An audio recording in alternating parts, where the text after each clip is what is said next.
नमस्कार मित्रांनो, सर्व लाडक्या बहिणींसाठी एक महत्त्वाची व आनंदाची बातमी आहे।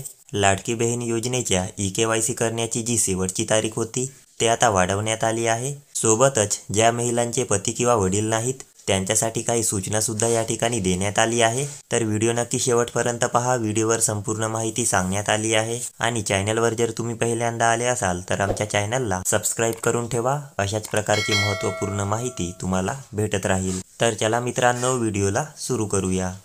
तर पहा, महिला व बालविकास मंत्री आदिती तटकरे मॅडम यांनी स्वतः आपल्या या पोस्टच्या माध्यमातून ही माहिती दिलेली आहे की मुख्यमंत्री माझी लाडकी बहीण योजना ई-के-वाय-सी मुदतवाढ। माननीय मुख्यमंत्री श्री देवेंद्रजी फडणवीस साहेब, उपमुख्यमंत्री श्री एकनाथजी शिंदे साहेब, उपमुख्यमंत्री श्री अजितदादा पवार यांच्या नेतृत्वात मुख्यमंत्री माझी लाडकी बहीण योजना संपूर्ण राज्यात अतिशय यशस्वीरित्या राबवली जात आहे। याबाबत दिनांक 18 नोव्हेंबर 2025 पूर्वी सर्व लाभार्थींनी ई-के-वाय-सी प्रक्रिया पूर्ण करावी अशा सूचना यापूर्वी देण्यात आल्या होत्या। परंतु गेल्या काही दिवसात आपल्या राज्यात आलेल्या नैसर्गिक आपत्ती आणि इतर अडचणींमुळे मुख्यमंत्री माझी लाडकी बहीण योजनेतील अनेक पात्र भगिनींना ई-के-वाय-सी प्रक्रिया वेळेत पूर्ण करता आले नाही आणि या अडचणींची गंभीर्याने नोंद घेत राज्य सरकारने एक अत्यंत महत्त्वपूर्ण निर्णय या ठिकाणी घेतला आहे।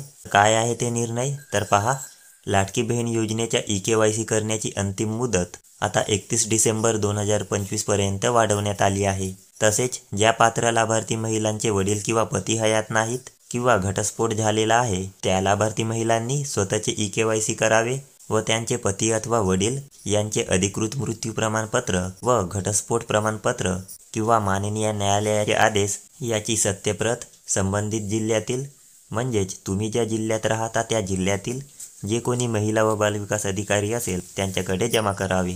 या निर्णयामुळे योजनेच्या लाभाची सातत्यता आणि अखंडितता कायम राहणार आहे।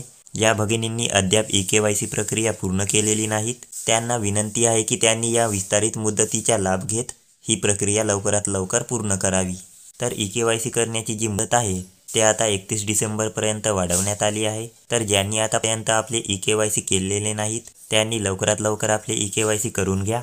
आता ज्या महिलांचे पती किंवा वडील जिवंत नाहीत अशा महिलांसाठी वेबसाईटवर सध्या ऑप्शन यायचे आहे। ऑप्शन येताच तुम्हाला आपल्या चॅनलच्या माध्यमातून त्याविषयीची माहिती देण्यात येईल। त्यासाठी आमच्या चॅनलला नक्की सबस्क्राइब करून ठेवा आणि हा व्हिडिओ जास्तीत जास्त आपल्या मित्रांना व नातेवाईकांना पाठवा जेणेकरून त्यांना सुद्धा ही माहिती कळेल।